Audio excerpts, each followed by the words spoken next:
The master Prakash classes YouTube channel आप सभी भावी अध्यापकों का स्वागत करता है।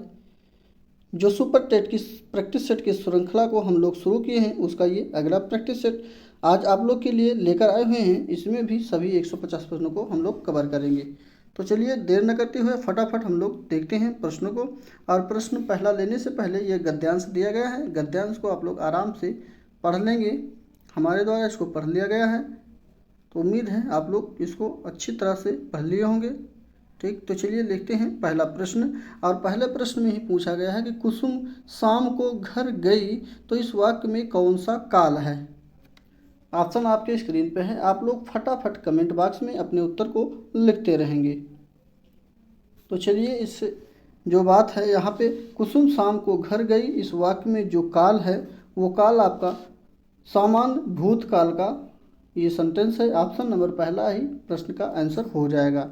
बढ़ते हैं दूसरे प्रश्न की तरफ। और दूसरा प्रश्न यहाँ पे ये पद्यांश है, इसको आप लोग आराम से बैठकर पढ़ लेंगे, उसके बाद जो है आंसर को बनाएंगे। ठीक, तो उम्मीद है पढ़ लिए हैं, नहीं पढ़ पाए हैं तो वीडियो को रोक कर आराम से पढ़ सकते हैं।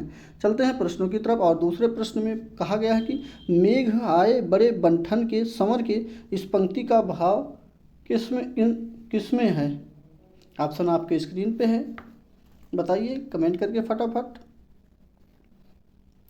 यदि आप लोग पद्यांश को अच्छे से पढ़े होंगे तो देखिए बात है मेघ आए बड़े बंठन के संवर के, तो इसका तात्पर्य है कि बादल सज धज कर आए हैं। ऑप्शन नंबर सी इस प्रश्न का बिल्कुल सही ऑप्शन होगा। ठीक है, चलिए बढ़ते हैं दूसरे प्रश्न की तरफ। और दूसरा प्रश्न इसमें लिखा गया है कि उल्का सी रानी दिशा दीप्ति करती थी, पंक्ति में कौन सा अलंकार है। ये सेम ऊपर जो पद्यांश की पंक्ति थी उसी से लिया गया है। यहाँ पे यमक अलंकार है, रूपक अलंकार है, उत्प्रेक्षा अलंकार होगा या फिर उपमा अलंकार होगा। उल्का सी रानी दिशा दीप्त करती थी, तो इसका ऑप्शन सी डी जो है उपमा अलंकार का ये उदाहरण होगा। डी ऑप्शन बिल्कुल सही ऑप्शन है। नेक्स्ट है, और इसमें आपको शुद्ध वाक्य को ढूंढना है। चलिए देखिए, बताइए कौन सा शुद्ध वाक्य है। कमेंट करके आप लोग को कमेंट बॉक्स में बताना है। और ऑप्शन आपके चारों स्क्रीन पर लिखा गया है। आप लोग प्रश्न के 4 नंबर को लिखेंगे, उसके बाद ए बी सी डी इस प्रकार से लिख देंगे, हम जान जाएंगे। ठीक, चलिए बताइए कौन सा ऑप्शन इसका सही होगा चौथे का। तो यहाँ पे सबसे सही जो शुद्ध वाक्य है वो आपका बी ऑप्शन सही होगा। राम ने एक थैला और 2 पुस्तकें खरीदी। देखिए यहाँ पे पूर्ण विराम सब में होगा। ठीक, इसका कोई त्रुटि नहीं है यहाँ पे, तो बी ऑप्शन यहाँ पे बिल्कुल सही होगा। तो राम ने एक थैला और 2 पुस्तकें खरीदी। ठीक, तो यहाँ पे देखिए पहला भी आप लोग सोच रहे होंगे कि सेम सेम है, लेकिन ऐसा कुछ नहीं है। यहाँ पे ऊपर ये जो अंक बिंदी लगी है ये लगी होंगी, ठीक, खरीदी में। ठीक, ध्यान रखिएगा। चलिए चलते हैं अगले प्रश्न की तरफ। अगला प्रश्न है 4 गज मलमल में कौन सा विशेषण होगा। देखिए यहाँ पे आपकी बात करते हैं अगर 4 गज मलमल का, तो यहाँ पे 4 जो लिखा गया है आप लोग संख्यावाचक पे जाएंगे तो ऐसा कुछ नहीं है। यहाँ पे कपड़ा जो है मलमल का जो भी होता है कपड़ा, तो कपड़ा जो होता है वो कितना है वो परिणाम के विषय में बताता है, ना कि संख्या के विषय में। ठीक, तो यहाँ पे ऑप्शन नंबर परिमाण बोधक आपका विशेषण होगा। ऑप्शन नंबर सी इस प्रश्न का बिल्कुल सही ऑप्शन हो जाएगा। बढ़ते हैं अगले प्रश्न पे। अगले प्रश्न में यानी 6वें नंबर में है, इसमें महाप्राण वर्ण कौन से हैं। आ है, आ है, का है, था है, चा है। छठे का महाप्राण वर्ण के विषय में बताना है। तो यहाँ पे ऑप्शन नंबर अगर देखते हैं तो जिन व्यंजकों के उच्चारण में समय तथा वायु अधिक मात्रा में व्यय होती है उसी को हम लोग क्या कहते हैं, महाप्राण वर्ण कहते हैं। ठीक, तो इसमें ऑप्शन नंबर जो सही होगा वो सी ऑप्शन था जो है बिल्कुल सही हो जाएगा। था ऑप्शन बिल्कुल राइट आंसर होगा इस प्रश्न का। इसी के साथ बढ़ते हैं अगले प्रश्न की तरफ। और 7वें प्रश्न में है कि संस्कृत के वे शब्द जो हिंदी में बिना किसी परिवर्तन के प्रयुक्त होते हैं उनको क्या कहा जाता है।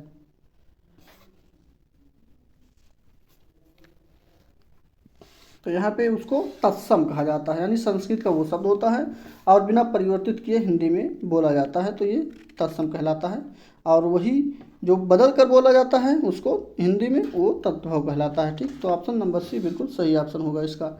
नेक्स्ट पे चलते हैं, लाघव शब्द का विपरीतार्थक शब्द कौन सा है।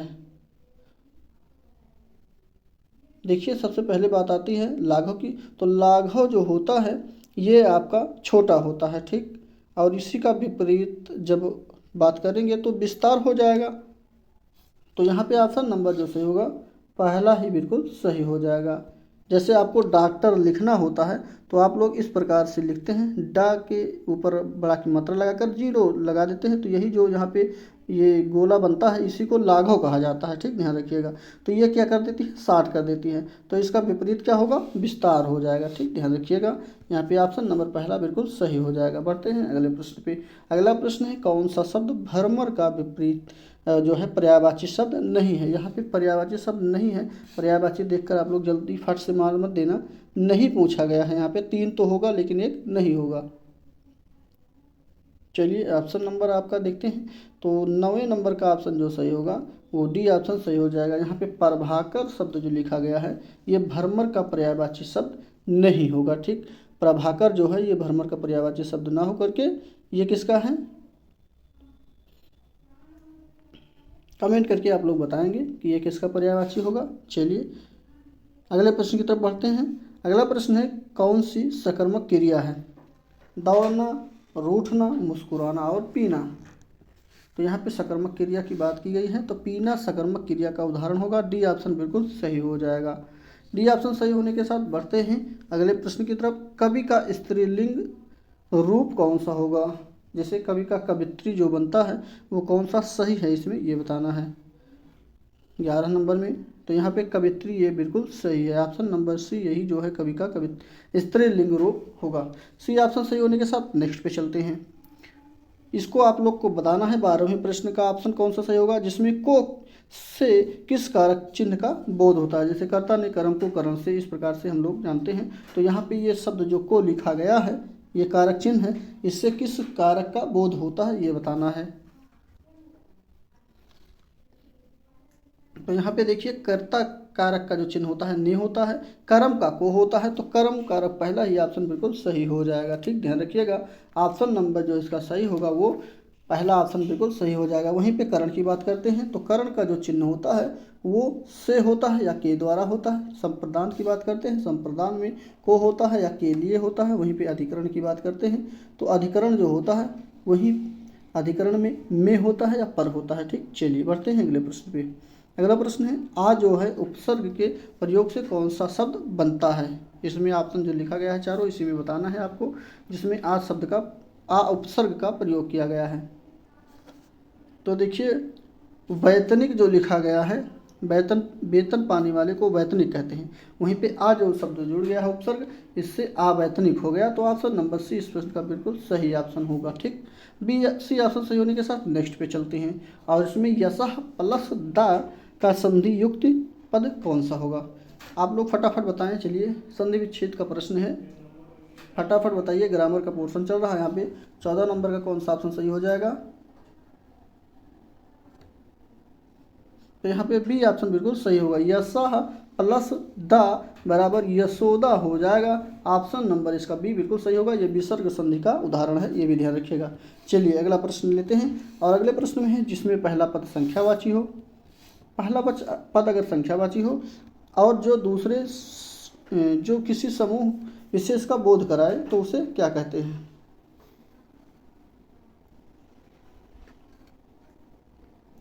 ऑप्शन नंबर इसका डी जो है बिल्कुल सही होगा। द्विगु समास का ये उदाहरण है। ठीक, और जहाँ पे दोनों पद जो है मतलब विशेष होते हैं वो आपका द्वंद्व समास का उदाहरण होता है। लेकिन इसमें द्विगु समास में पहला पद उदाहरण जो है संख्यावाची होता है और दूसरा पद जो है किसी समूह विशेष का बोध कराता है, ये भी ध्यान रखिएगा। ऑप्शन नंबर डी इस प्रश्न का बिल्कुल सही ऑप्शन होगा। चलिए अगले प्रश्न की तरफ बढ़ते हैं। सुदामा के तंदुल, चलिए सुदामा के तंदुल का सही अर्थ क्या होगा। 16 नंबर का प्रश्न है।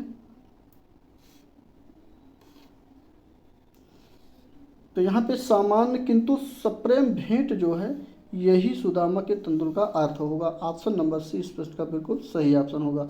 नेक्स्ट है, यामा किसकी रचना है? यामा जो रचना है ये किसकी है? भवानी प्रसाद मिश्र की है, महादेवी वर्मा की है, अज्ञे हैं, मुक्तिबोध है। तो यामा जो है ये बी ऑप्शन सही होगा, ये महादेवी वर्मा की रचना है। ऑप्शन नंबर बी सही हो जाएगा।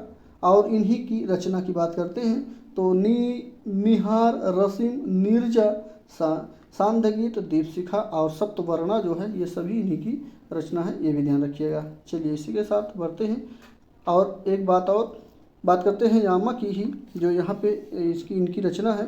तो इनकी इसी रचना के ऊपर इनको जो है 1982 में महादेवी वर्मा को भारतीय ज्ञानपीठ पुरस्कार भी प्राप्त हुआ था, ये भी ध्यान रखिएगा। कितने में? 1982 में, ठीक, ज्ञानपीठ पुरस्कार मिला था। चलिए बढ़ते हैं अगले प्रश्न पे। अंतर अनंतर शब्द युग्म का सही अर्थ चुनना है। 18वें प्रश्न का ऑप्शन नंबर पहला बिल्कुल सही हो जाएगा, भेद बाद में, ठीक। जैसे भेद होगा फिर अनंतर का मतलब होता है बाद में। नेक्स्ट होगा जिसके पास कुछ ना हो उसके लिए एक शब्द बताना है।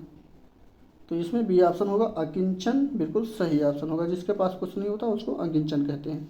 नेक्स्ट है, जहाँ सुमति तह संपत्ति नाना, जहाँ कुमति तह विपत्ति निदाना। पद में कौन सा रस है? जहाँ सुमति तह संपत्ति नाना, जहाँ कुमति तह विपत्ति निदाना। तो इस सब पंक्ति में जो है आपको रस बताना है।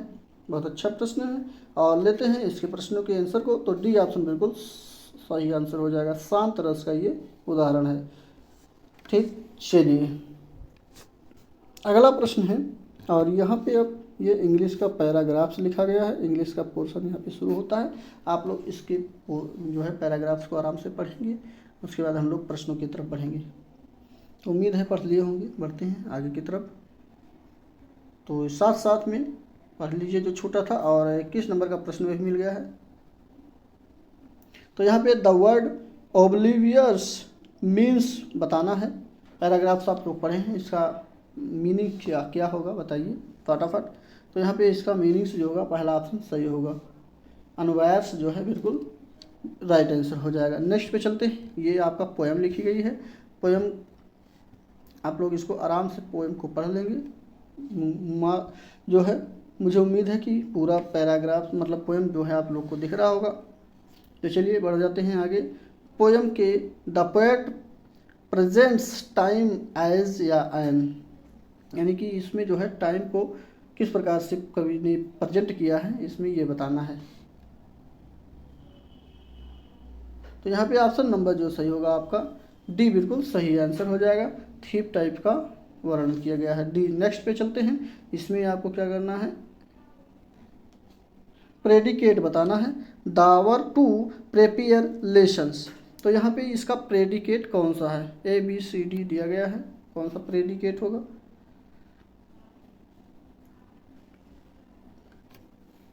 डी बिल्कुल सही ऑप्शन है। यहाँ पे हैज़ अराइव्ड जो लिखा गया है यही इसका प्रेडिकेट होगा। ऑप्शन नंबर डी बिल्कुल सही ऑप्शन हो जाएगा। नेक्स्ट पे चलते हैं और इसमें खाली स्थान को फिल करना है। 24 नंबर में ऑप्शन नंबर सी बिल्कुल सही होगा। यहाँ पे सिंगिंग्स बिल्कुल सही ऑप्शन होगा। ये has been singing for 10 minutes. Next पे चलते हैं और इसमें जो है आपको adjective in use the following sentence, यानी कि वाक्य में कहाँ पे एडजेक्टिव का प्रयोग किया गया है ये बताना है। जैसे यही सेंटेंस है आपका, दीज मैंगोज आर राइप्स। 25 का ऑप्शन नंबर सी बिल्कुल सही ऑप्शन है। यहाँ पे डेटरमोन्स्ट्रेटिव जो है ये एडजेक्टिव का प्रयोग किया गया है। सी ऑप्शन बिल्कुल सही ऑप्शन है। नेक्स्ट पे बढ़ जाएंगे और 26 नंबर का प्रश्न लेने से पहले आप लोग को बता दें कि वीडियो को लाइक नहीं किए हैं तो लाइक कर दीजिए, अपने दोस्तों के साथ भी शेयर कर दीजिए, जिससे कि अन्य साथी भी हमारे साथ जुड़कर प्रैक्टिस सेट का लाभ ले सकें। चलिए फटाफट लाइक कर दीजिए वीडियो को और शेयर भी कर दीजिए। इसमें ये बताना है कि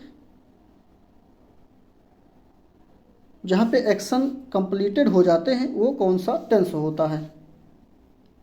जो क्रिया होती है, करने की क्रिया जो होती है वहाँ जो कंप्लीट हो जाता है किस भाग के किस टेंसेस में वो आएगा, तो वो प्रेजेंट परफेक्ट में आ जाएगा। जहाँ पे जैसे वर्षा हो चुकी है, काम हो चुका होता है, एक्शन हो चुका होता है, ठीक, वह खाना खा चुका है, तो ये प्रेजेंट परफेक्ट टेंस के अंतर्गत आएगा। ऑप्शन नंबर सी बिल्कुल सही ऑप्शन हो जाएगा। नेक्स्ट पे चलते हैं और इसमें सफिक्स जोड़ना है आपको, ठीक है। प्लूरल शब्द में सफिक्स जोड़कर बताना है कौन सा सफिक्स जुड़ा है जो प्लूरल हो गया है। 27 नंबर में सी ऑप्शन सही होगा, ऑक्स। ठीक, ऑक्स में से वेल होगा।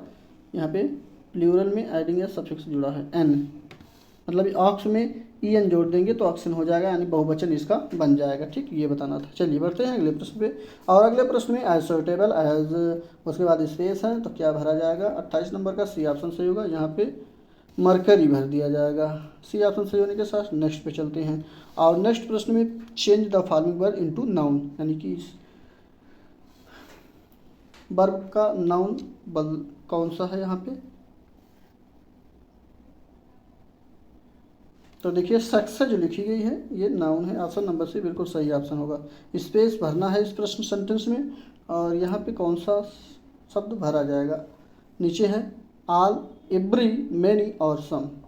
30 नंबर का बी ऑप्शन बिल्कुल सही ऑप्शन होगा, जहाँ पे every student in the class is capable of passing the examination. Option number भी बिल्कुल सही ऑप्शन है। अगला यहाँ से संस्कृत का प्रश्न शुरू हो गया है, और संस्कृत के हम ऑप्शन को बताते हैं। जो भी पुराने हमारे साथी हैं उनको मालूम है, जो नए साथी जुड़ रहे हैं वो जान लें कि संस्कृत के प्रश्नों के केवल उत्तर को हम लोग बताते हैं, जो है बताया जाता है। आप लोग इसको आराम से पढ़िए और मिलान करते रहिए हमारे साथ जो भी उत्तर हो। ठीक, चलिए 31 नंबर की बात करते हैं। तो 31 नंबर में ऑप्शन नंबर सी बिल्कुल सही ऑप्शन होगा। अगला प्रश्न है 32 नंबर। 32 नंबर का ऑप्शन नंबर जो सही होगा वो जो है डी ऑप्शन बिल्कुल सही हो जाएगा। ठीक, चलिए 33 नंबर के चलते हैं। तो 33 नंबर में सी ऑप्शन सही हो जाएगा। यहाँ पे वर्णमाला में संख्या जो लिखा गया है, संख्या जो होती है वर्णमाला की वो 46 होती है। ठीक, चलिए अगला प्रश्न है संस्कृत की बात पे, वहाँ आंसर 46 होगा, ध्यान रखिएगा। 34 नंबर की तरफ बढ़ते हैं, और 34 नंबर में बी ऑप्शन बिल्कुल सही हो जाएगा इस प्रश्न में। यहाँ अगला है, ये गद्यांश लिखा गया है संस्कृत का, इसको पढ़िए। और नीचे प्रश्न है 35 नंबर का। 35 नंबर के प्रश्न में यहाँ पे सी ऑप्शन बिल्कुल सही ऑप्शन होगा।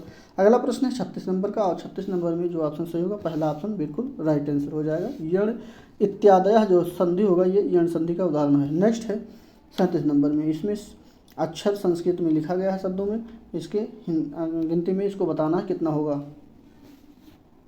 तो यहाँ पे 78 होगा, 78 ऑप्शन नंबर इसका। 1 इसका ऑप्शन नंबर जो है बी बिल्कुल राइट आंसर होगा। 88 होगा। ठीक, 88 थी तो 88 होगा, ध्यान रखिएगा। ऑप्शन नंबर जो इसका बी बिल्कुल राइट आंसर है। नेक्स्ट है यहाँ पे श्लोक लिखा गया है, श्लोक को आप लोग पढ़ें। उसके बाद नीचे 38 नंबर का प्रश्न है, उसका उत्तर बताएं। चलिए सी ऑप्शन इसका राइट आंसर हो जाएगा। नेक्स्ट है 39 नंबर का प्रश्न, और इस प्रश्न में ऑप्शन नंबर सी बिल्कुल राइट आंसर हो जाएगा। नेक्स्ट 40 नंबर का प्रश्न भी संस्कृत से ही लिया गया है, इसमें डी ऑप्शन बिल्कुल सही होगा। यहाँ पे 10 प्रश्न हम लोग संस्कृत के सॉल्व कर चुके हैं, आप लोग मिलान कर लीजिएगा कौन सा ऑप्शन सही है कौन सा गलत है। इसके बाद जो भी दिक्कत होगी कमेंट बॉक्स में अपनी राय बताएंगे।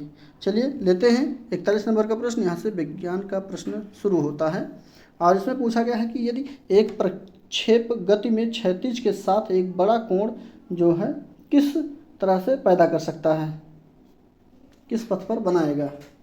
41 नंबर का प्रश्न है। तो यहाँ पे ऑप्शन नंबर जो है इसका डी बिल्कुल राइट आंसर हो जाएगा। ऊंचा प्रक्षेप पथ जो है ये बनाएगा, डी ऑप्शन सही हो जाएगा इस प्रश्न का। यहीं पे बात करते हैं इसके आंसर की। तो यहाँ पे सबसे पहले जब एकदम बिल्कुल गति इस प्रकार से होगी, एकदम ऊपर जब जाएगा ऐसे ही गिरेगा। मान लीजिए यहाँ से डाला जाता है, ऐसे गिरता है, तो यहाँ पे थीटा जो थीटा का मान जब मानेंगे तो 90 मान लेंगे। ठीक, 90 अंश पे इसका जो मान होता है वो u²/2g के बराबर होता है, ये ध्यान रखिएगा। ठीक, चलिए बढ़ते हैं अगले प्रश्न की तरफ।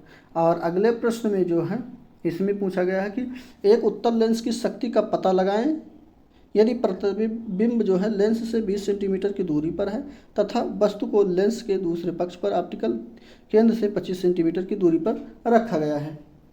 तो इसमें कुछ करना नहीं है। यहाँ पे उत्तल लेंस की जो शक्ति जिसको ऑप्टिकल कहते हैं उसको जो है हम लोग 1/f मीटर से जो है निकालते हैं, तो मालूम ही है। ठीक, चलिए उसके बाद जो है यहाँ पे आपको लेंस का सूत्र जो होता है 1/f होता है, बराबर 1/v माइनस 1/u से इसको निकाल सकते हैं। मान रख देंगे, v का मान 20 है और क्या कहते हैं यू का मान जो है 25 इसमें दिया गया है। देखिए यू का मान 20 दिया गया है प्रतिबिंब, और इसमें ऑप्टिकल केंद्र की जो है वो जो है दिया गया है 25, यानी यू का मान। ठीक, आप लोग इसको रख करके सॉल्व कर सकते हैं। आंसर आपका मिल जाएगा जो है 9 डायोप्टर। ऑप्शन नंबर इसका सी बिल्कुल सही ऑप्शन हो जाएगा। बढ़ते हैं अगले प्रश्न पे, और अगला प्रश्न है वायुमंडल में आर्द्रता मापने के लिए प्रयुक्त यंत्र को क्या कहते हैं?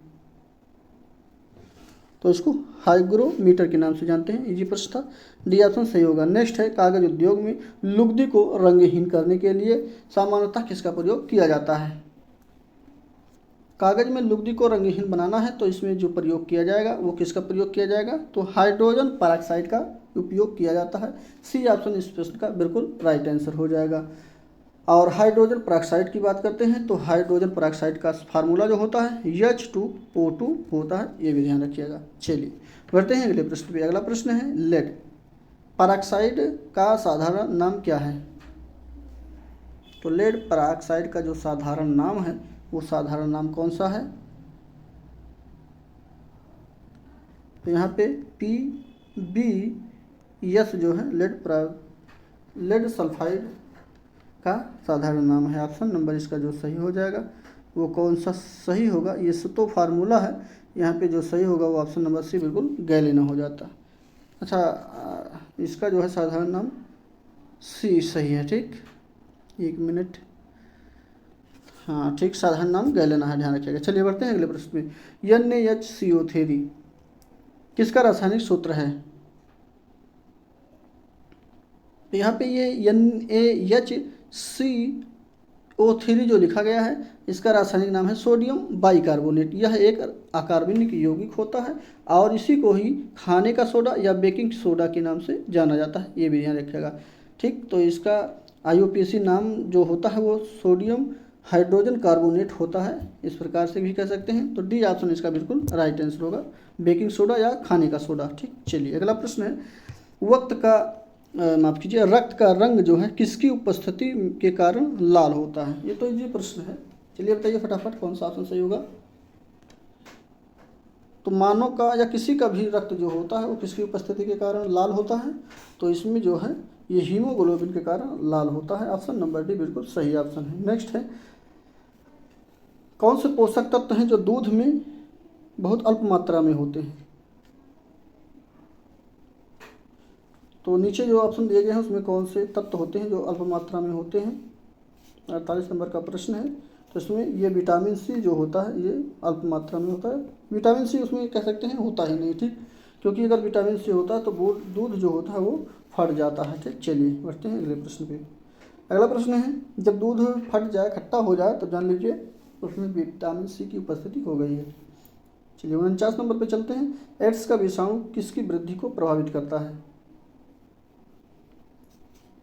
तो ये रक्त में जो टी कोशिकाएं होती हैं इसकी वृद्धि को प्रभावित करता है। ऑप्शन नंबर सी बिल्कुल सही ऑप्शन है।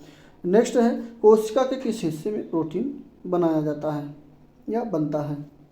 तो किस कोशिका के जो हिस्से में प्रोटीन बनता है उस हिस्से का नाम है राइबोसोम्स। ऑप्शन नंबर जो है सी बिल्कुल सही ऑप्शन है। प्रोटीन बनने का निर्माण या प्रोटीन का निर्माण कहाँ होता है? राइबोसोम में होता है। इस प्रकार से इस प्रश्न को पूछा भी जा सकता है और पूछा भी गया है। ठीक, तो यहाँ पे आप जो है 50 प्रश्न हो गए हैं। अब यहाँ पे जो है गणित के प्रश्न शुरू होते हैं। गणित के प्रश्नों को हम लोग स्किप करते हैं। आप लोग हमारे टेलीग्राम चैनल को सर्च करके फॉलो करके वहाँ से PDF को लोड कर सकते हैं। टेलीग्राम का नाम है द मास्टर प्रकाश का जो है चैनल, द मास्टर प्रकाश को आप लोग वहाँ से सर्च करके टेलीग्राम पर जाकर वहाँ सर्च करके इसके PDF को लोड करके सभी 20 प्रश्नों को आराम से सॉल्व कर सकते हैं। यदि नहीं सॉल्व करना चाहते हैं तो हमारे सर के द्वारा जो है इसको शुरू से जो है इसकी मैथ को पढ़ाया जा रहा है।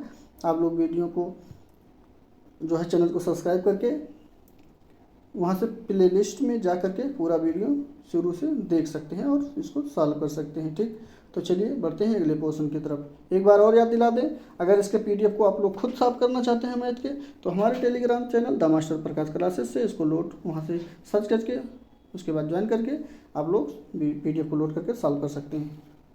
बढ़ते हैं 71 नंबर प्रश्न की तरफ। और 71 नंबर प्रश्न में लिखा गया है कि जो नीचे पदार्थ दिए गए हैं, खाद्य पदार्थ हैं, उनमें किस समुच्चय में लौह तत्व प्रचुर मात्रा में पाया जाता है?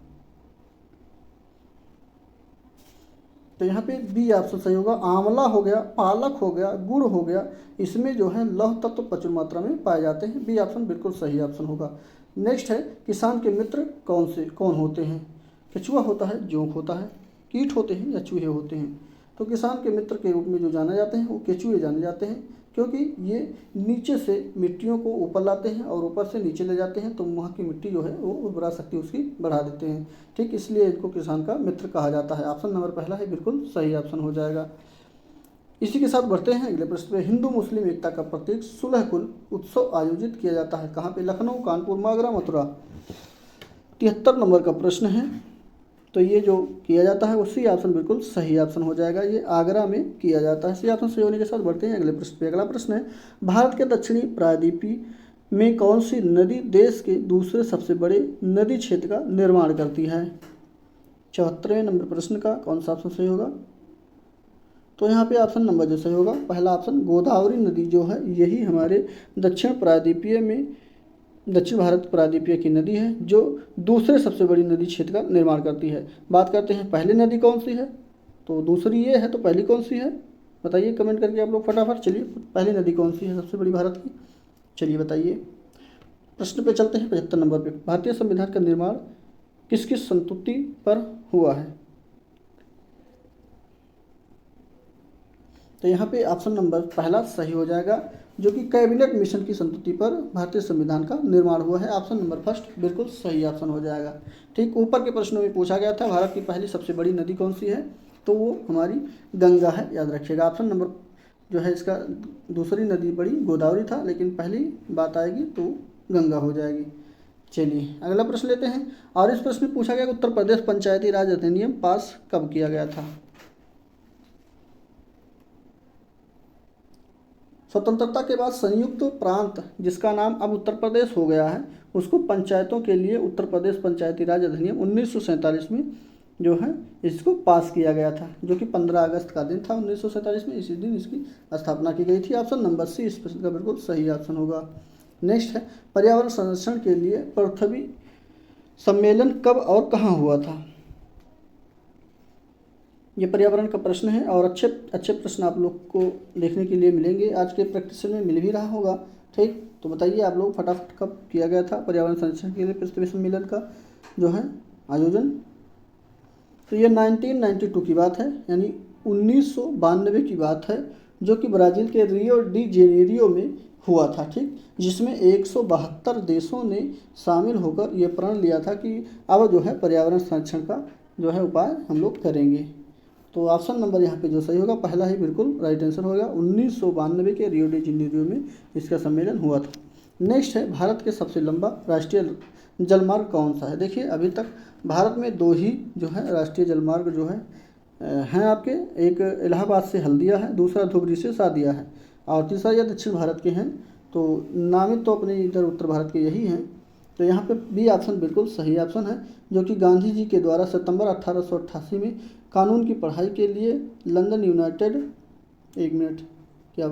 ये इलाहाबाद में स्थित है और ये सादिया तक गई है। ये पश्चिम बंगाल में सादिया पड़ता है, इलाहाबाद उत्तर प्रदेश में पड़ता है। यही राष्ट्रीय जलमार्ग एक है जो विस्तार का सबसे लंबा विस्तार रहा जलमार्ग का। ठीक, बी ऑप्शन इसका प्रश्न का बिल्कुल राइट आंसर हो जाएगा। अगला प्रश्न है गांधी जी ने कानून की पढ़ाई जो है कहाँ से की थी या किस में की थी, ये बताना है। तो यही अभी जो है ये सितंबर का महीना था 1888 में गांधी जी ने जो है कानून के लिए लंदन यूनाइटेड किंगडम गए थे और वहाँ से पढ़ाई की थी। ऑप्शन नंबर बी इस प्रश्न का बिल्कुल राइट आंसर हो जाएगा। बी ऑप्शन सही होने के साथ बढ़ते हैं अगले प्रश्न पे। थियोसोफिकल सोसाइटी के संस्थापक कौन थे? तो बी प्रश्न का ऑप्शन बताना है आप लोग को, फटाफट दीजिए आंसर को। बात है 300 ईस्वी की। तो इस समय सबसे पहले आइसलिकस जो नामक एक आत्मध्यात्मिक जो सोसाइटी के मतलब कह सकते हैं संस्थापक थे, उन्हीं के द्वारा जो है इसको किया गया था। ठीक, तो यहाँ पे ऑप्शन नंबर कौन सा सही होगा? अभी मैंने नाम भी बताया है, तो मैडम ब्लास्टर्स्की, ऑप्शन नंबर बी इसका बिल्कुल सही ऑप्शन हो जाएगा। ठीक, चलिए अगला प्रश्न है एक बच्चे की वृद्धि और विकास के अध्ययन की सबसे अधिक अच्छी विधि कौन सी है? बच्चे के विकास के अध्ययन के लिए सबसे अच्छी विधि जो है वो कौन सी है? तो ये विकासीय विधि सबसे अच्छी विधि है। ऑप्शन नंबर जो है इसका सी बिल्कुल सही ऑप्शन हो जाएगा। आप लोग कमेंट करके कमेंट में बताएंगे कि आप लोग की क्या राय है इस प्रश्न पे, ठीक। लेकिन मेरे द्वारा सी ऑप्शन बिल्कुल सही है। नेक्स्ट पे चलेंगे। अगला प्रश्न है, आर्जव तर्क देता है कि भाषा विकास व्यक्ति की नैसर्गिक प्रवृत्ति से प्रभावित होता है, जबकि सोनाली महसूस करती है कि यह परिवेश से प्रभावित होता है। आर्जव और सोनाली के बीच यह चर्चा किस विषय में हो रहा है? तो चलिए देखते हैं। तो ये चर्चा जो हो रहा है, जैसे कि दोनों जो बात कर रहे हैं अपन आपस में, तो यह प्राकृतिक के पालन पोषण पर वाद विवाद हो रहा है, ठीक है। तो यहाँ पे डी ऑप्शन बिल्कुल सही होगा, क्योंकि ये परिवेश से प्रभावित है। तो परिवेश से प्रभावित मतलब पर्यावरण पर या प्रकृति पर ही बात हो रही है, ठीक। तो डी ऑप्शन बिल्कुल सही होगा। नेक्स्ट है, कौन सा सीखने का क्षेत्र है? 83 नंबर में सीखने का क्षेत्र बताना है। तो सीखने के क्षेत्र की बात करते हैं तो यहाँ पे ऑप्शन नंबर इसका जो सही होगा बी, भावनात्मक तरीके से जो सीखा जाता है उसी को सीखने के क्षेत्र के रूप में जाना जाता है। ऑप्शन नंबर भी बिल्कुल सही ऑप्शन होगा। एक चुनने के लिए कहेगा तो यहाँ सबसे सटीक आंसर भावनात्मक होगा, ठीक, ध्यान रखिएगा।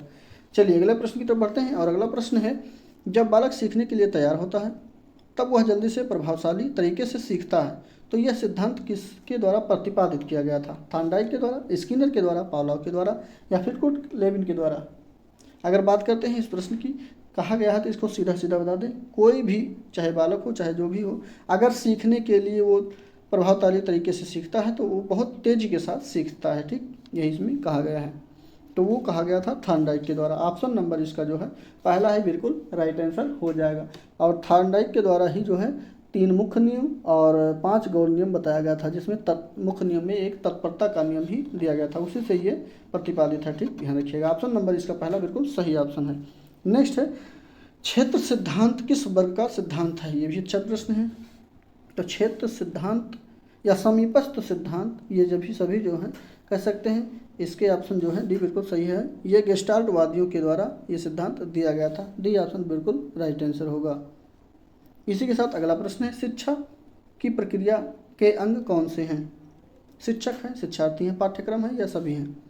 तो देखिए, शिक्षा की प्रक्रिया के अंग की बात किया जाएगा तो शिक्षक भी होगा, शिक्षार्थी भी होगा और पाठ्यक्रम होगा। जैसे शिक्षक होगा तो पढ़ाएगा किसको? शिक्षार्थी को, और शिक्षार्थी को पढ़ाएगा क्या? पाठ्यक्रम। तो यहाँ पे तीनों ऑप्शन डी बिल्कुल राइट आंसर हो जाएगा। तीनों तो सही नहीं होगा, इसलिए डी ऑप्शन बिल्कुल सही होगा, ये सभी सही हो जाएंगे।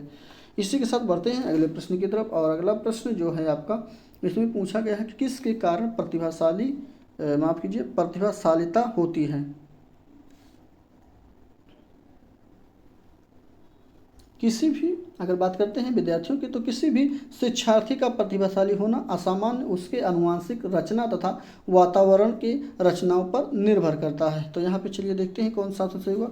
आनुवंशिक मैंने बताया, आनुवंशिक रचना और वातावरणीय रचना, अभिप्रेरणा, ठीक। तो यहाँ पे बी और सी दोनों ऑप्शन बिल्कुल सही है। डी ऑप्शन इस प्रश्न का बिल्कुल राइट आंसर हो जाएगा, ध्यान रखिएगा। पढ़ते हैं अगले प्रश्न पे।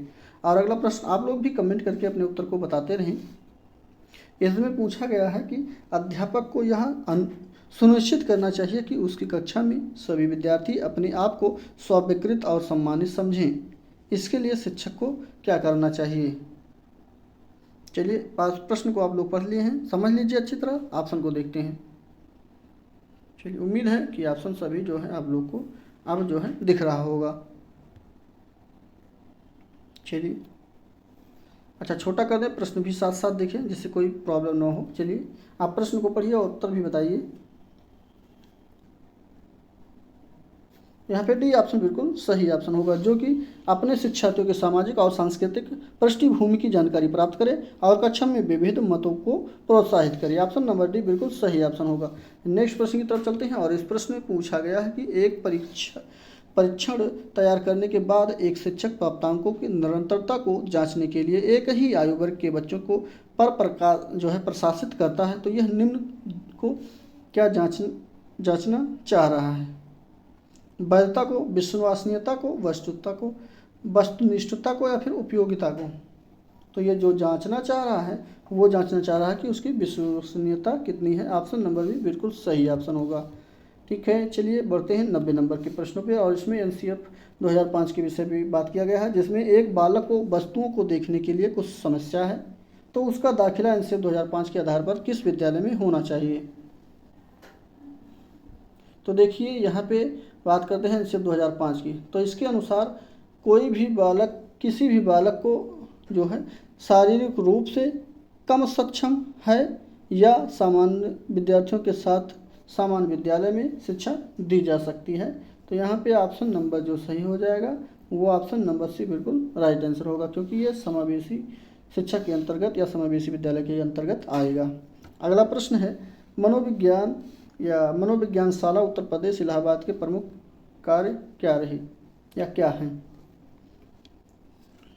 तो यहाँ पे ये सभी इनमें से सभी ऑप्शन सही हो जाएगा। निर्देशन, प्रशिक्षण, राष्ट्रीय प्रतिभा खोज परीक्षा का आयोजन कराना, ये सभी इसके जो है प्रमुख कार्य हैं। अगला प्रश्न है, प्रारंभिक शिक्षा में स्थानीय निकायों को सम्मिलित करने की आवश्यकता क्यों अनुभव की गई है। तो यहाँ पर भी सभी ऑप्शन सही हो जाएगा। देखिए जो उपरोक्त सभी सही है उसमें हम लोग फटाफट कर दे रहे हैं, आप लोग इसको पढ़ लीजिएगा ऑप्शन को। अगला प्रश्न है, एक बच्चा खिड़की के सामने से एक कौवे को उड़ता हुआ देखता है और कहता है एक पक्षी है। इससे बच्चे के विचार के बारे में क्या पता चलता है। यानी कौवे को जब देखता है तो कहता है कि वह एक पक्षी है, तो इसका विचार क्या है। 3 यहाँ पे आपके सेंटेंस दिए गए हैं, इसको देख पढ़िए और ऑप्शन बताइए कौन सा सही हो जाएगा। 93 नंबर का प्रश्न में कौन सा सही होगा। चलिए, तो यहाँ पे पहला ऑप्शन सही होगा, बी और सी बिल्कुल राइट आंसर हो जाएगा, क्योंकि यहाँ पे बच्चों में पक्षी का प्रत्यय विकसित हो चुका था। यानी कि उड़ता जो है वो पक्षी होता है, लेकिन ये प्रत्यय नहीं हो सका था कि वो कौन सा पक्षी है। ठीक, तो चलिए अगला है, बच्चों ने अपने अनुभव बताने के लिए भाषा के कुछ उपकरणों का विकास कर लिया है। तो ये ऑप्शन नंबर पहला बी और सी बिल्कुल सही है। नेक्स्ट पे चलेंगे, कौन सा बच्चों के सामाजिकरण को प्रगतिशील मॉडल के संदर्भ में सही नहीं ठहराता है। यहाँ पे सही नहीं है ये बताना है, ऑप्शन आपकी स्क्रीन पर ही है। तो बी ऑप्शन बिल्कुल सही होगा। जैसे बच्चे विद्यालय में बताई गई बातों को स्वीकृत करते हैं, चाहे उनकी सामाजिक पृष्ठभूमि कुछ भी हो। ऑप्शन नंबर बी इस प्रश्न का बिल्कुल सही ऑप्शन होगा। तो आप लोग बहुत देर हो गया है, वीडियो को लाइक शेयर सब्सक्राइब नहीं किए हैं तो फटाफट कर लीजिए। सबसे पहले वीडियो को लाइक कर दीजिए, वीडियो अच्छा लग रहा हो तो शेयर भी कर दीजिए दोस्तों के साथ, जिससे कि अन्य साथी भी जुड़कर पढ़ाई को मजबूत बना सकें।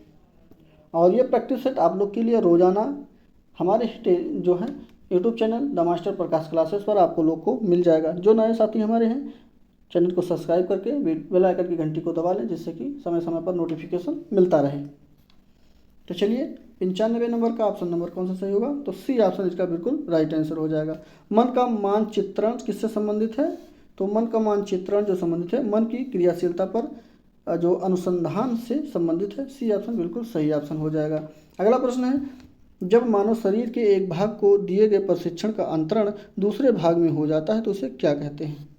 ये भी अच्छा प्रश्न है। इस प्रकार के प्रश्न इंपॉर्टेंट प्रश्न के रूप में आते हैं। नोट कर ले, पेन नोटबुक पेन साथ में लेकर बैठे ही हैं, नहीं बैठे हैं तो ले लीजिए और नोट कर लीजिए। ठीक, तो यहाँ पे ऑप्शन नंबर सी बिल्कुल सही आंसर होगा। यहाँ पे जो आप 1 मिनट सी ऑप्शन सही होगा। द्विपार्श्विक अंतरण यहाँ पे हो जाएगा। सी ऑप्शन सही होने के साथ बढ़ते हैं अगले प्रश्न पे। क्रोध एवं भय किस प्रकार का संवेग है, या किस प्रकार से ये क्या है। अभिप्रेरणा है, संवेग है, परिकल्पना है या फिर मूल प्रवृत्ति है। तो क्रोध और जो भय हैं ये किसके प्रकार हैं, ये परिकल्पना के प्रकार। 1 मिनट, परिकल्पना नहीं है ये भाई, संवेग हैं। ऑप्शन नंबर बी इस प्रश्न का बिल्कुल राइट आंसर होगा। ठीक, मुंह से निकल गया, परिकल्पना नहीं होगा, बी ऑप्शन संवेग है ये। अगले प्रश्न की तरफ बढ़ते हैं। अगला प्रश्न है, कोई शिक्षिका अपने विद्यार्थियों को क्या कहे कि उन्हें भीतरी प्रेरणा के साथ कार्य करने के लिए प्रोत्साहित कर सके।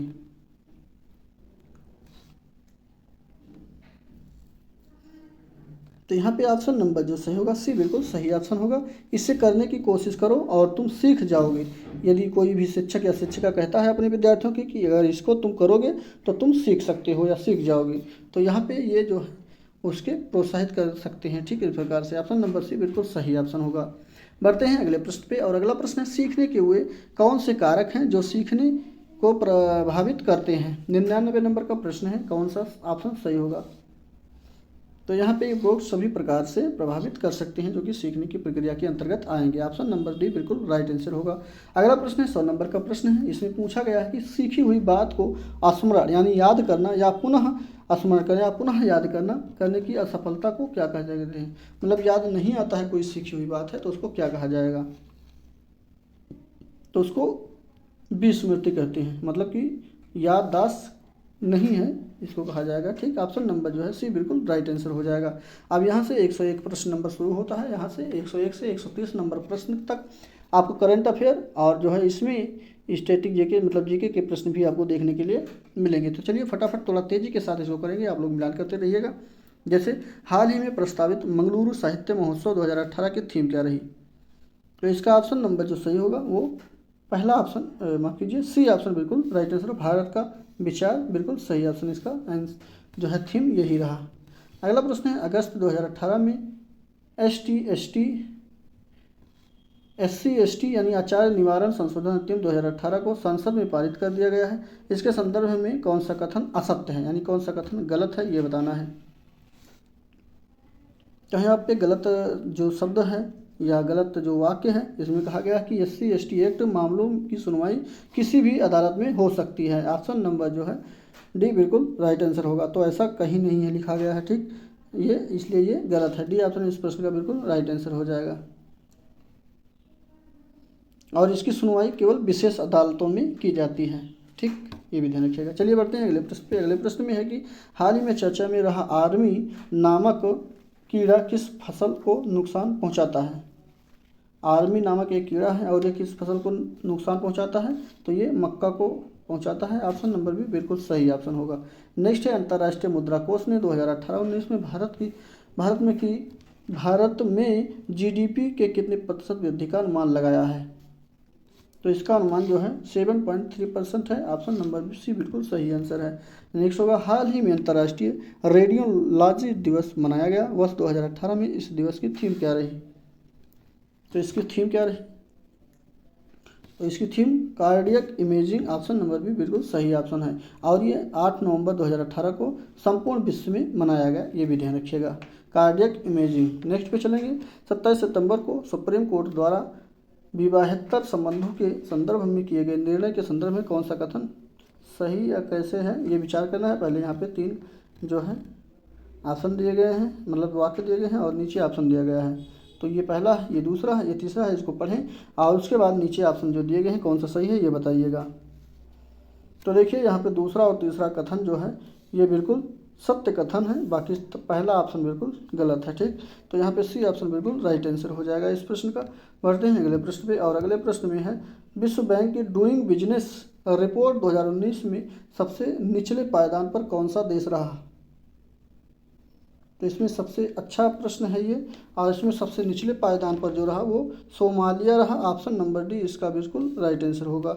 नेक्स्ट प्रश्न है, हाल ही में भारत सरकार ने किस देश के साथ रेल लाइन सर्वे पर समझौता कर लिया है, तो ये नेपाल के साथ किया है। ऑप्शन नंबर भी बिल्कुल राइट आंसर हो जाए। 2018 की बात है, नेपाल के साथ प्रस्तावित रक्सौल जो है काठमांडू में स्थित है, उसी के रेलवे लाइन के प्रारंभिक इंजीनियरिंग यातायात के लिए ये समझौता संपन्न हो गया है। नेक्स्ट पे चलेंगे, सागरमाथा फ्रेंडशिप 2 जो कि 2018 का दूसरा संस्करण है, ये कहाँ पे संपन्न हुआ है, तो ये ऑप्शन नंबर सी इनमें संबंध हुआ, बी बिल्कुल सही ऑप्शन होगा। नेक्स्ट है, हाल ही में CCPWC नामक पोर्टल लॉन्च किया गया है, इसके संदर्भ में दिए गए कथनों पर विचार करना है। तो यहाँ पे 2 कथन दिए गए हैं और नीचे ऑप्शन दिया गया है, विचार करिए आप लोग। 110 नंबर का प्रश्न है। पहला प्रश्न वाक्य ये है, दूसरा वाक्य ये है, इसको देखिए और पढ़िए। तो यहाँ पे बी ऑप्शन बिल्कुल राइट आंसर होगा, केवल दूसरा सत्य है, बाकी सभी पहला वाला जो है असत्य है, ठीक। जैसे यह पोर्टल आपत्तिजनक ऑनलाइन कंटेंट रोकने में मदद साबित होगा। अगला प्रश्न है, विचार करना है, सेम है, थोड़ा लंबे लंबे प्रश्न है, परेशान मत हो। तो यहाँ पर भी 2 वाक्य लिखे गए हैं, इसको पढ़िए, उसके बाद सत्य कथन को बताइए। तो यहाँ पे डी ऑप्शन सही होगा, ना तो पहला ना तो दूसरा सही है, इसमें दोनों ऑप्शन गलत है। अगला प्रश्न है, हाल ही में किसे 19वां लाल बहादुर शास्त्री पुरस्कार प्रदान किया गया है, 112 नंबर का प्रश्न है। तो इसमें न्यायमूर्ति फली एस नरीमन को लाल बहादुर शास्त्री के पुरस्कार से प्रदानित किया गया है, वो भी 19वां, ध्यान रखिएगा, ठीक। चलिए अगले प्रश्न की तरफ बढ़ते हैं। अगला प्रश्न है कि अक्टूबर 2018 में किस राज्य में जीका वायरस के प्रकोप के मामले चर्चा के केंद्र बने रहे, तो जीका वायरस जो अपने भारत में फैला था 2018 में, वो फैला था आपके राजस्थान में। ऑप्शन नंबर पहला बिल्कुल सही ऑप्शन होगा। नेक्स्ट है 6 से 13 अक्टूबर के मध्य संपन्न एशियाई पैरा खेल 2018 में सबसे अधिक स्वर्ण जीतने वाला देश कौन सा रहा? तो इसमें जो सबसे अधिक देश जीतने वाला रहा वो चाइना रहा। बी ऑप्शन बिल्कुल सही ऑप्शन है। नेक्स्ट है सितंबर 2018 में उत्तर प्रदेश सरकार ने सामान्य तथा ग्रेड ए धान का समर्थन मूल्य क्रमशः कितने से कितने सुनिश्चित करने की निर्णय लिया था? तो यहाँ पे 1750 से लेकर के 1770 रुपये निर्णय क्रमशः सुनिश्चित करने का निर्णय लिया था। पहला ऑप्शन बिल्कुल सही ऑप्शन होगा। आप लोग फटाफट मिलान करते रहिए हमारे साथ, जो भी आंसर गलत होगा कमेंट बॉक्स में ज़रूर बताएंगे। और हमारी वीडियो अगर अच्छी लग रही है तो वीडियो को लाइक शेयर सब्सक्राइब करना बिल्कुल ना भूलें। तो 116 का प्रश्न कौन सा सही होगा? तो पहला ऑप्शन इसका बिल्कुल राइट आंसर हो जाएगा। 2018 में भारत भारती सम्मान से पुरस्कृत जो साहित्य हैं उनको रमेश चंद्र साह को किया गया, ये भी ध्यान रखिएगा। ऑप्शन नंबर फर्स्ट सही हो जाएगा। नेक्स्ट है हाल ही में फेसबुक इंडिया के एमडी जो नियुक्त होने वाले व्यक्ति हैं वो कौन हैं? फेसबुक इंडिया की बात किया गया है। तो यहाँ पे इसका ऑप्शन नंबर भी बिल्कुल राइट आंसर होगा। अजीत मोहन जो थे इन्हीं को ही फेसबुक इंडिया के एमडी के रूप में नियुक्त किया गया है। बी ऑप्शन बिल्कुल सही ऑप्शन होगा। अगला प्रश्न है, यहाँ पे नीचे कुछ देश के नाम दिए गए हैं और पदक दिए गए हैं जो कि एशियाई खेलों में इनको प्राप्त हुआ है। आप लोग इसको मिलान करिए और बताइए कौन सा ऑप्शन सही होगा। चलिए देखते हैं, बात करते हैं सबसे पहले चीन की। तो चीन के पास कितनी 289 मिलान कर लीजिए। नेक्स्ट दूसरे के साथ इसको मिलान करने के अगला है जापान को 205 इसके साथ मिलान कर लीजिए। नेक्स्ट दक्षिण कोरिया को 177, भारत को 69 यहाँ पे मिलान कर लीजिए। तो चलिए देखते हैं कौन सा ऑप्शन इसका सही होगा। तो यहाँ पे पहला ही ऑप्शन इस प्रश्न का बिल्कुल राइट आंसर होगा, मिलान कर लीजिए। ए का 2, बी का 3, सी का 4 और डी का 1। अगला प्रश्न है, हाल ही में किस शहर में एक जनपद एक उत्पाद सम्मेलन आयोजित हुआ है? तो यहाँ पे ऑप्शन नंबर सी बिल्कुल सही होगा। लखनऊ आपका जनपद है जहाँ पे एक उत्पाद एक उत्पाद सम्मेलन आयोजित किया गया। ऑप्शन नंबर सी बिल्कुल सही ऑप्शन होगा। अगला प्रश्न है, हाल ही में चर्चा में रही माओ ब्लीचिंग, आप लोग तो नाम सुने ही होंगे माओ ब्लीचिंग का, तो ये चर्चा में अभी रही, तो इसको नियंत्रित करने के लिए किसकी अध्यक्षता में एक उच्च स्तरीय समिति की गठित का निर्णय लिया गया है? तो यहाँ पे पहला ऑप्शन सही होगा, राजीव गौबा, बिल्कुल ऑप्शन ए बिल्कुल सही हो जाएगा। नेक्स्ट है, सरोजनी नायडू को नाइटिंगेल ऑफ इंडिया का खिताब किसने दिया था? तो इसका खिताब जो दिया गया है वो महात्मा गांधी को दिया गया है। ऑप्शन नंबर डी बिल्कुल राइट आंसर हो जाएगा। पुष्कर मेला कहाँ लगता है? अच्छा प्रश्न है, चलिए बताइए फटाफट। तो पुष्कर मेला जो लगता है वो राजस्थान में लगता है, लेकिन कहाँ लगता है तो बताइए।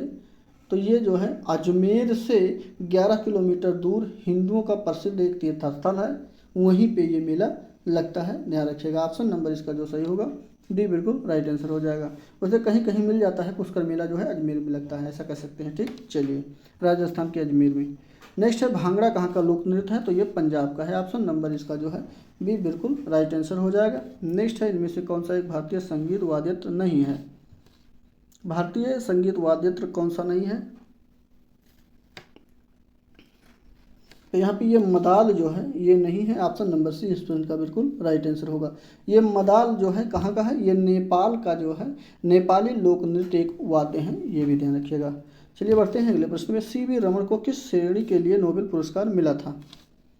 तो इनको जो मिला था वो भौतिकी के लिए मिला था। बी ऑप्शन सही होगा। इजी प्रश्न है, थोड़ा तेजी के साथ हम लोग करेंगे। बुली शब्द का प्रयोग कौन से खेल में किया जाता है? तो ये हॉकी के लिए किया जाता है। ऑप्शन नंबर भी बिल्कुल सही है। नेक्स्ट है, भिन्न भिन्न प्राथमिकताओं के चलने के कारण ट्रैफिक को संभालने के लिए कौन सी शेड्यूलिंग सर्विस का प्रयोग किया जाता है? बी ऑप्शन सही होगा। QoS ट्रैफिक मैनेजमेंट को इसको किया जाता है। ऑप्शन नंबर इसका जो सही होगा बी बिल्कुल राइट आंसर हो जाएगा। अगला प्रश्न है, 1946 के कैबिनेट मिशन का नेतृत्व किसके द्वारा किया गया था? 128 का प्रश्न नंबर सी, ये सर पैंथिक लॉरेंस के द्वारा किया गया था। इसमें 3 लोग थे, ठीक, तो ये मेन थे, यही इसका नेतृत्व कर रहे थे कैबिनेट मिशन का। ऑप्शन नंबर सी बिल्कुल सही ऑप्शन हो। नेक्स्ट है, भारत का प्रथम हिंदी समाचार पत्र कौन था? अच्छा प्रश्न है। तो भारत का हिंदी समाचार पत्र की बात किया गया है, तो यहाँ पे ऑप्शन नंबर सी बिल्कुल राइट आंसर होगा। उदंड मार्तंड नामक जो है भारत का प्रथम हिंदी समाचार पत्र रहा। और यहीं पे बात करते हैं, हिंदी नहीं होगा, कि भारत का प्रथम समाचार पत्र कौन रहा। तो कमेंट करके आप लोग फटाफट इसका आंसर बताएंगे। ठीक, चलिए देखते हैं अगला प्रश्न। किसी देश की जन्म दर को किस तरह से परिभाषित किया जाता है?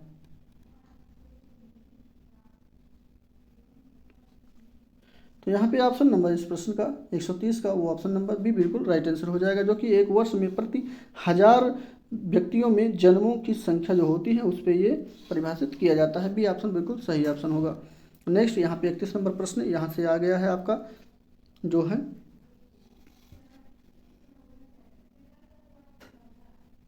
रीजनिंग का प्रश्न है। इसको आप लोग को करना है, हम इस ऑप्शन को बता दे रहे हैं, आप लोग इसको करिएगा। ठीक, चलिए सी ऑप्शन इस प्रश्न का बिल्कुल राइट आंसर होगा। और इसको कैसे करना है, तो ये देखिए 11 का वर्ग है, ये 11 का वर्ग है, और ये अगला जो है ये 15 का वर्ग है, और ये कितने का वर्ग है, ये 19 का वर्ग है। तो देखिए सब में अंतर कितने का है, 4 का अंतर आ रहा है, तो यहाँ 4 जोड़ देंगे तो 23 हो जाएगा। तो 23 का जो वर्ग होगा वो 529 होगा। ठीक, चलिए अगला प्रश्न है 17 अक्टूबर 1996 को कौन सा दिन होगा? तो बी ऑप्शन इसका बिल्कुल राइट आंसर होगा, बृहस्पति दिन जो है आएगा। ठीक, चलिए बढ़ते हैं अगले प्रश्न पे। अगला प्रश्न है 5:20 पर घड़ी की दोनों सुइयों के बीच कितने अंश का कोण होगा? तो यहाँ पे सी ऑप्शन बिल्कुल सही होगा, 40 अंश का कोण इसके अंश बनाएंगे। ठीक, कितने समय पर? अगला प्रश्न है एक पिता अपने पुत्र की ओर आयु जो है पुत्र की कुल आयु का 60 वर्ष है, तो 6 वर्ष पहले पिता की आयु पुत्र की आयु की 5 गुनी थी, तो 6 वर्ष बाद पुत्र की आयु क्या रही होगी? तो इसका ऑप्शन सही होगा सी, बिल्कुल राइट आंसर होगा, 20 वर्ष रही। नेक्स्ट पे चलेंगे, और ये 5 का प्रश्न है, 135 नंबर का प्रश्न में, इसमें ऑप्शन नंबर सी बिल्कुल राइट आंसर होगा। आप लोग इसको सॉल्व कर सकते हैं। एक जो संख्या 1 है, यानी एक बिंदु वाली जो है, उसका विपरीत कौन सा होगा ये बताना है। चलिए बोलते हैं अगले प्रश्न पे, अमेजन किंडल एक क्या है? अब यहाँ से आपका कंप्यूटर का प्रश्न, अमेजन किंडल के बारे में बताना है, जो कि कंप्यूटर का प्रश्न है। देखिए बात करते हैं अमेजन किंडल की, तो एक ऐसी वेबसाइट है जहाँ पर आप अपनी ई बुक का व्यवसाय कर सकते हैं, और जहाँ आप ई बुक को खरीद भी सकते हैं या पढ़ भी सकते हैं। तो ऑप्शन नंबर डी बिल्कुल राइट आंसर हो जाएगा।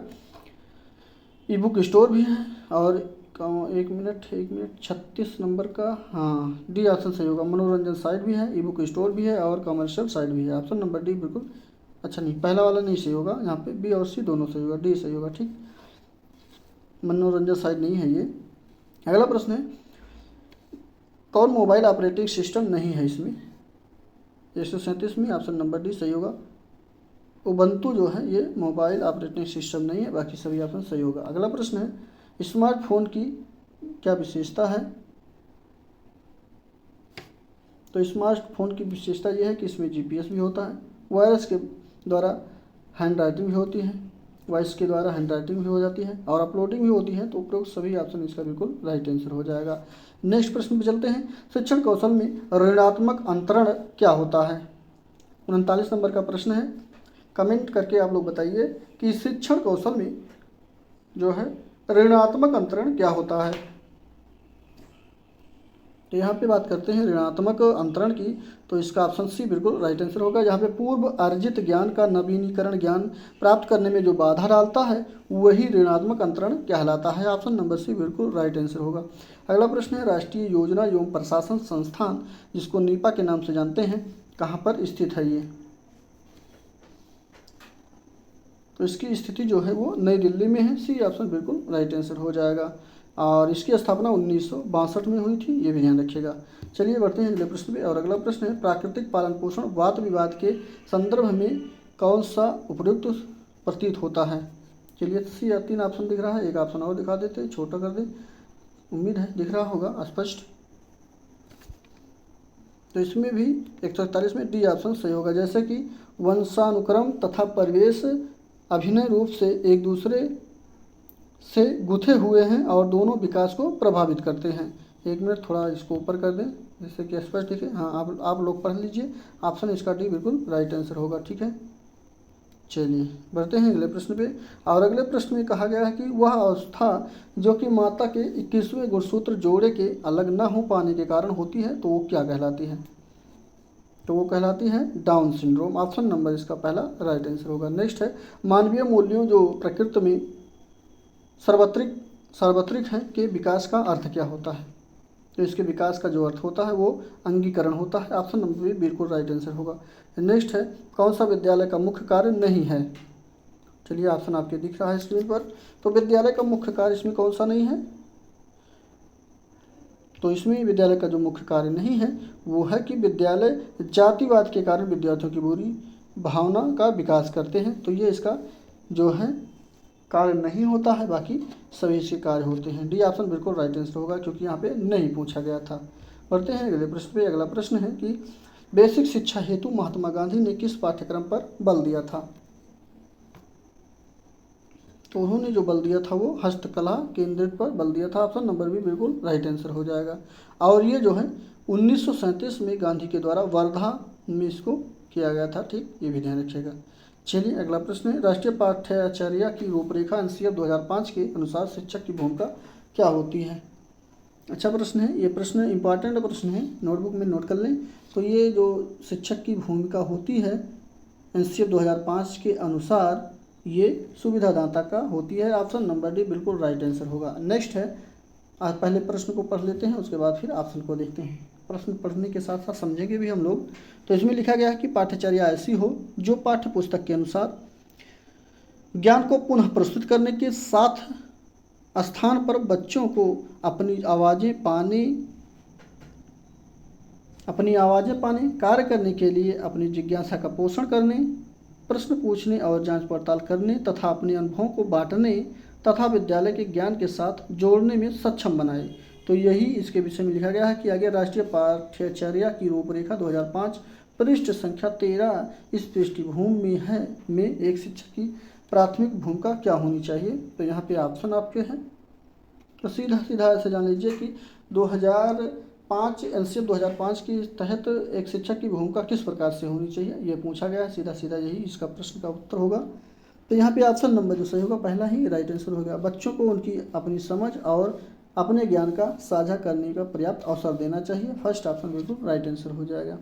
इसी के साथ बढ़ते हैं अगले प्रश्न पे। और अगले प्रश्न में है कि प्रगतिशील शिक्षा में अपरिहार्य है कि कक्षा कक्ष किस प्रकार से होना चाहिए। तो यहाँ पर लोकतांत्रिक होता है और समझने के लिए बच्चों को पर्याप्त स्थान दिया गया होता है। सही ऑप्शन है और ऑप्शन पढ़ने की जरूरत नहीं है। पहला ही ऑप्शन इसका राइट आंसर हो जाएगा। बढ़ते हैं अगले प्रश्न पे। और अगले प्रश्न में है कौन सी स्थिति बाल केंद्रित कक्षा कक्ष को प्रदर्शित कर रही है।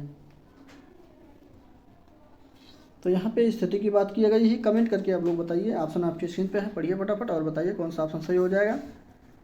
आज के प्रश्न थोड़ा लेंदी टाइप थे, बड़े थे। तो यहाँ पे ऑप्शन नंबर जो इसका सही होगा 149 का सी ऑप्शन बिल्कुल राइट आंसर हो जाएगा। एक कक्षा जिसमें विद्यार्थी समूह में बैठे हैं और शिक्षिका बारी बारी से प्रत्येक समूह में जा रही है। तो ऑप्शन नंबर सी बिल्कुल राइट आंसर होगा। यही जो है स्थिति बाल केंद्रित कक्षा कक्ष को प्रदर्शित करेगी। इसी के साथ बढ़ते हैं अगले प्रश्न पे। और अगला प्रश्न है इस प्रैक्टिस सेट का अंतिम प्रश्न है। इसमें पूछा गया है कि कक्षा 1 में बच्चों की भाषा कौशल का विकास क्रम में क्या होना चाहिए। चलिए भाषा का विकास क्रम पूछा गया है, सभी लोग को मालूम है सुबोपल होता है। तो आप लोग देख लीजिए सुबोपल, जैसे ही सीधा ये ट्रिक होता है